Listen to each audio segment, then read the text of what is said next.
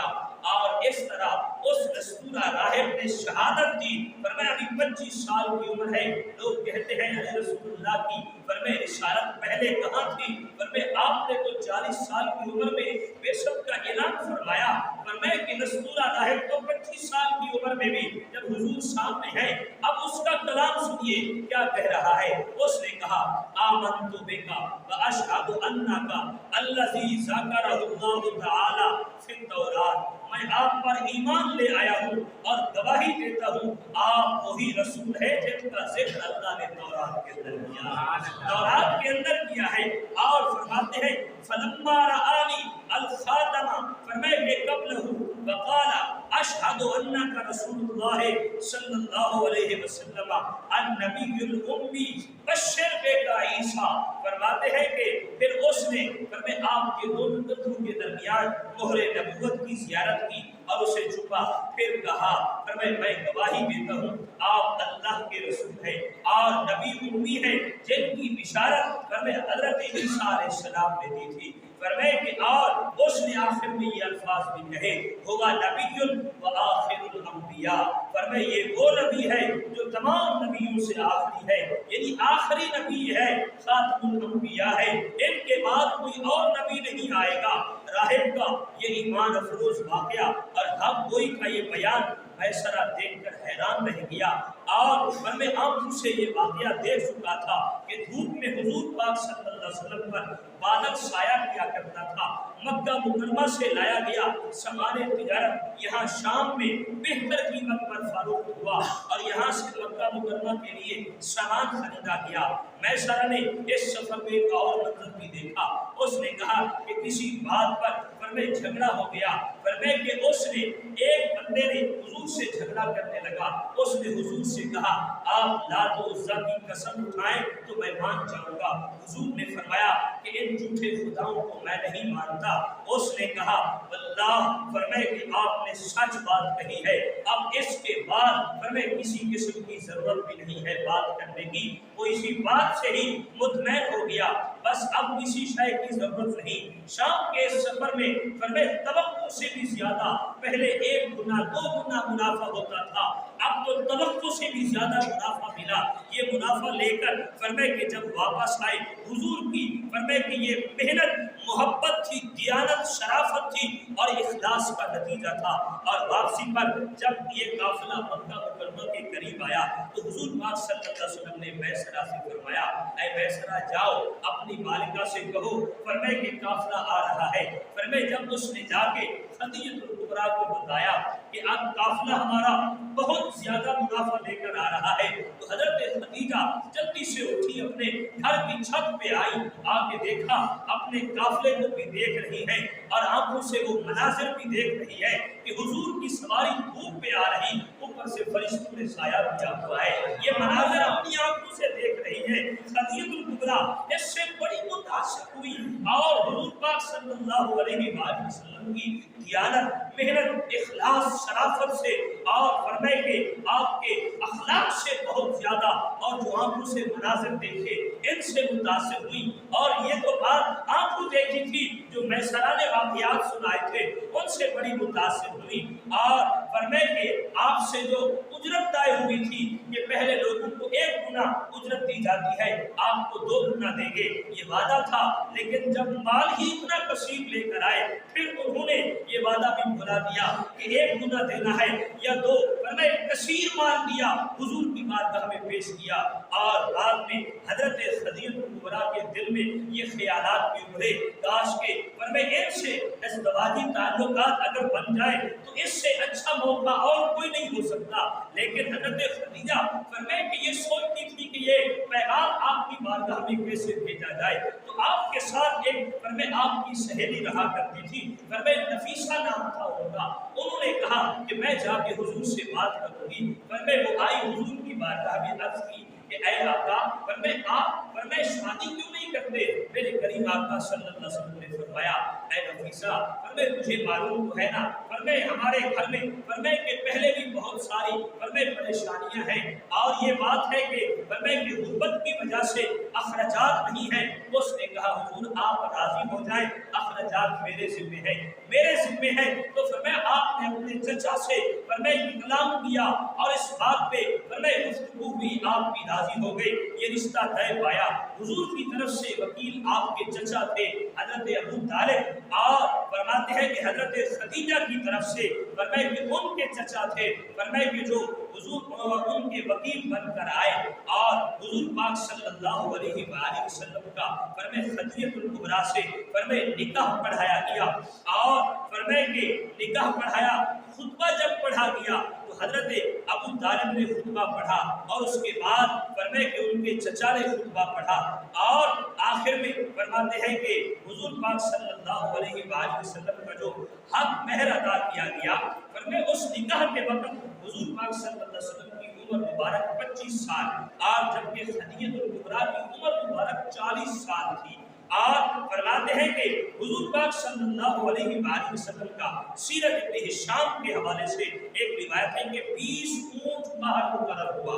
اور ابو البشر برائی کہتے ہیں کہ مہر کی مقدار جو تھی 12.5 اوقیہ فرمائے کہ تھی، 1 اوقیہ 40 درہم کا ہوتا ہے، کل مہر 500 درہم تھے جو حضور پاک صلی اللہ علیہ وآلہ وسلم کے نکاح کے وقت فرمائے کہ یہ حق مہر مقرر ہوا اور حضور پاک صلی اللہ علیہ وآلہ وسلم کی فرمائے سیدہ خدیجہ الکبریٰ کے بدن سے فرماتے ہیں کہ 4 صاحبزادیاں اور 2 بیٹے ہوئے۔ فرمائے کہ پہلے حضرت سیدہ فاطمہ الزہرا، سیدہ رقیہ، سیدہ زینب، سیدہ ام کلثوم رضی اللہ تعالی عنہن، فرمائے یہ 4 صاحبزادیاں ان کے شکم سے اور فرماتے ہیں حضور کے کل 3 صاحبزادے ہوئے، 2 صاحبزادے حضرت خدیجہ الکبریٰ سے فرمائے جن میں سے اور فرمائے کہ ایک کا فرمائے کہ نسبت جو تھی حضور کے بیٹے کا نام قاسم تھا، جن کی نسبت سے حضور پاک صلی اللہ علیہ وسلم کی کنیت ابو القاسم بھی ہے۔ آپ فرماتے ہیں دوسرے صاحبزادے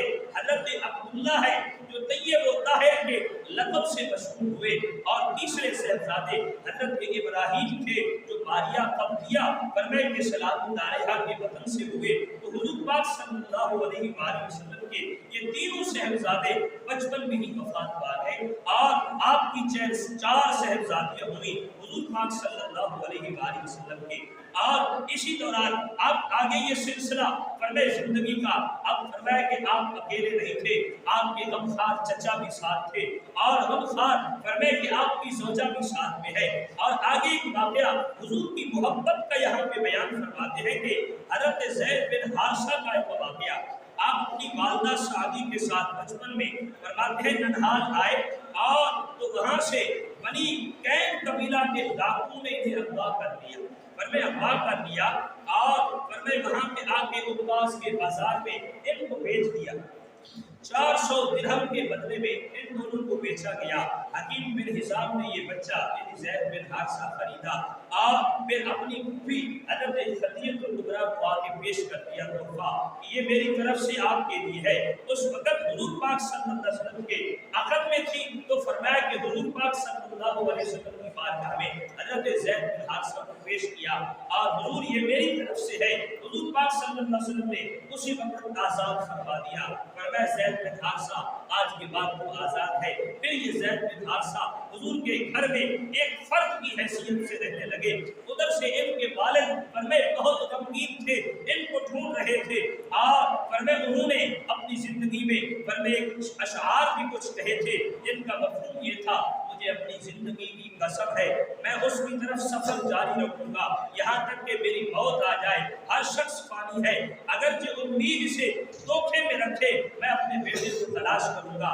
فرماتے ہیں کہ یہ فرمائے تلاش کرتے کرتے بنی کلب کے کچھ افراد جو تھے مکہ مکرمہ آئے، انہوں نے حضور کی بارگاہ میں دیکھا حضرت زید بن حارثہ کو اور فرماتے ہیں ان کو اپنے باپ کے بارے میں بتایا تو انہوں نے جا کر فرماتے ہیں ان کے باپ سے کہا ہم نے تمہارے بیٹے کو دیکھا ہے، وہ تو مکہ میں فرمائے کے ہیں اور حضور کی بارگاہ میں ہے۔ وہ آئے اور حضور کی بارگاہ میں اپنے بھائی کو ساتھ لے کر جب حضور کی بارگاہ میں آئے عرض کی کہ اے کریم اخلاق والے، فرمائے کہ اے اچھے نسب والے، اے اچھے اخلاق والے، اے اچھے خلق والے محبوب، آپ کرم فرمائے ہمارے بیٹے کو ہمارے ساتھ بھیج دے، ہم بہت پریشان ہیں۔ میرے کریم آقا صلی اللہ علیہ وآلہ وسلم نے فرمایا ہم زید کو بلاتے ہیں، فرمایا اگر وہ آپ کے ساتھ جانا چاہے تو ہم اسے روکیں گے نہیں، لیکن اگر وہ نہیں جانا چاہے گا تو ہم اسے جانے نہیں دیں گے۔ فرمایا جب زید کو بلایا گیا تو اس کے باپ نے کہا بیٹا آؤ ہم تمہیں لینے آئے ہیں، فرمایا کہ ہم اتنے عرصے سے فرمایا تمہارے غم میں پریشان ہیں۔ تو آگے بیٹے نے کیا جواب دیا،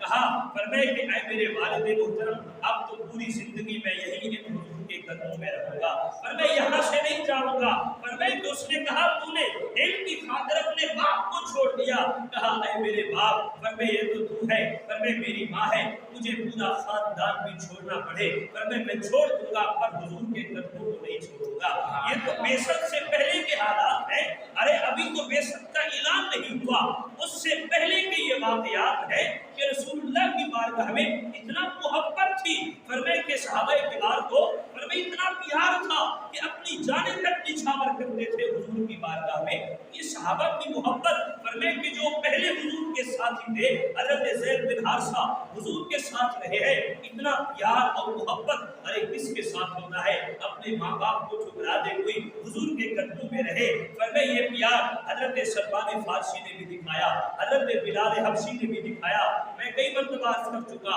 حضرت سلمان فارسی رضی اللہ تعالیٰ عنہ یہ ایک شہزادے تھے ایران کے، فرمایا لیکن حق کی تلاش میں نکلے، حضور کے قدموں میں آ گئے، اپنے آپ کو مٹا دیا اور فرماتے ہیں حضرت بلال فرمائے کہ حضور کے قدموں میں آئے سب کچھ بھلا دیا، حضرت خبیب حضور کے قدموں میں آئے سب کچھ بھلا دیا، ارے آئے رسول اللہ کے قدموں میں تھے پیچھے سب کچھ بھلا کے آئے تھے۔ یہ رسول اللہ کی محبت کا فرمائے یہ آپ کے عشق کا منظر تھا کہ صحابہ نے اپنے خاندان پرواہ تک نہ کی، اپنے سب کچھ بھلا کے مال جائیداد سب بھلا دیے۔ اکثر میں یہ جملہ کہا کرتا ہوں جب جنگ احد تھی نا، فرمائے کہ حضرت سیدنا فاروق اعظم کے سگے ماموں فرمائے آپ کی والدہ کے سگے بھائی فرمائے کہ جب کافروں کی طرف سے آئے لڑنے کے لیے فاروق اعظم نے ایسے تلوار کو اٹھائی نا، آگے ماموں آ گئے کہنے لگے عمر خیال کر تیری ماں کا سگا بھائی ہوں،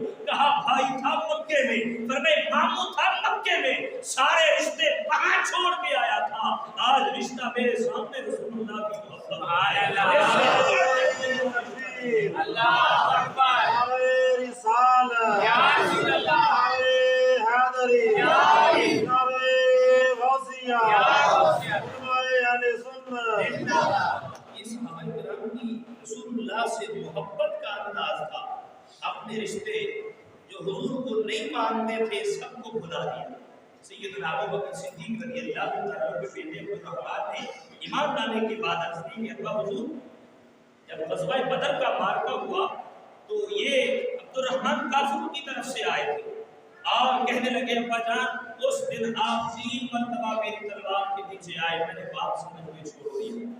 آگے سنیے صدیق اکبر نے کیا جواب دیا. کہا بیٹا تم نے بات سمجھ کے چھوڑ دیا, اگر میرے سامنے ایک مرتبہ بھی آ جاتا تو کاٹ کے رکھ دیتا. میرے سامنے رشتہ صرف رسول اللہ کی محبت کا ہے, پر میں اس سے آگے اور کوئی رشتہ نہیں ہے. اس لیے پر میں جو رسول اللہ کا ہے وہ ہمارا ہے, پر میں جو رسول اللہ کا نہیں ہے وہ ہمارا نہیں ہے. پر میں یہ ساری بات, پر میں سارا عشق اور ساری محبت, کائنات کا سارا ثمر جو ہے رسول اللہ کی محبت کا نتیجہ ہے. اس لیے اللہ رب العالمین نے بھی اپنے محبوب کی محبت میں قسمیں اٹھائیں. لا اقسم بہذا البلد, محبوب فرمائے مجھے قسم ہے اس شہر کی, فرمائے کہ لا اقسم بہذا البلد وانت حل بہذا البلد. محبوب اس شہر کی قسم پتہ ہے کیوں کھائی؟ اس لیے کہ آپ اس شہر میں چل رہے ہیں, آپ اس شہر میں چل رہے ہیں. یہاں پہ شاہ عبدالعزیز دہلوی رحمۃ اللہ تعالی علیہ فرماتے ہیں محبوب نے, اللہ نے اپنے محبوب کے لیے صرف مکے کی قسم نہیں کھائی, محبوب جہاں جہاں چلے رب نے ہر اس جگہ کی قسم کھائی ہے. محبوبہ مجھے تیری قسم, اللہ نے تو محبوب کی عمر کی قسم کھائی, محبوب کی لسان کی قسم کھائی, محبوب کے زلف عنبری کی قسمیں کھائی, محبوب کے چہرے کی قسمیں کھائی. رب قسمیں کھا کھا کے, ارے قسم کس بات پہ کہی جاتی ہے؟ بات کو پکا کرنے کے لیے ہم قسم کھاتے ہیں. مولا تو نے اپنے محبوب کی ذات کے لیے قسمیں کھائی. لعمرک, محبوبہ مجھے تیری عمر کی قسم ہے. اللہ نے فرمایا محبوبہ تجھ تیری زندگی کی قسم, فرمایا تیرے ہاتھوں کی قسم ہے. محبوب تیرے زلف عنبری کی قسم ہے, جو تیرا بن جائے گا جنت ساری اس کو دے دوں گا. فرمایا کہ جو تجھ سے منہ موڑے گا فرمایا جہنم میں ڈال دوں گا. فرمایا ساری زندگی میں کامیابی کا دار و مدار رسول اللہ کا عشق ہے, رسول اللہ کی محبت